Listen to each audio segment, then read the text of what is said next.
Thomas the Train, Wooden Railway, Donald, and Dennis. The day after the fire at the yards, Duck went to the sheds to tell the engines about it.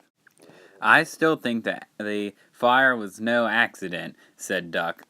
"It's kind of ironic, the day that a new diesel comes on Sodor, the yard catches on fire." "This is why you can never trust a diesel you don't know," added on Rosie. "You'd think Sir Topham Hatt would get a steam engine to do Fergus's job instead of a diesel, even after we had a huge big overthrow of the whole island involving diesels." "Oh dear," said Donald, "look at the time. I got to go get my train. Goodbye, everyone." Donald then puffed out of the sheds to get his train. Donald was making good time with his train, but had to stop when Trevor was crossing. Just then, on the line beside Donald, Dennis came. "Oh, hello," said Dennis. "Nice to meet you. You must be one of the Scottish twins. I'm Dennis. So nice to meet you." "Well, it's not nice to meet you," said Donald, "especially after catching the yard on fire." Donald then wheezed loudly away with his freight cars. Later that day, Dennis was shunting trucks when all of a sudden there was trouble.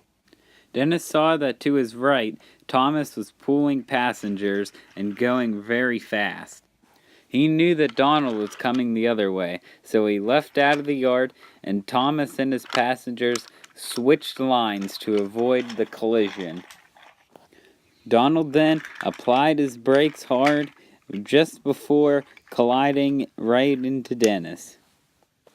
"Wow," said Donald, "you'll save both me and Thomas and the passengers.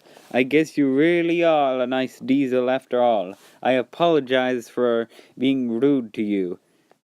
"Oh, that's quite all right," said Dennis. "I heard that mean diesels took over your island a few months ago, and thanks for noticing that I'm not a mean one."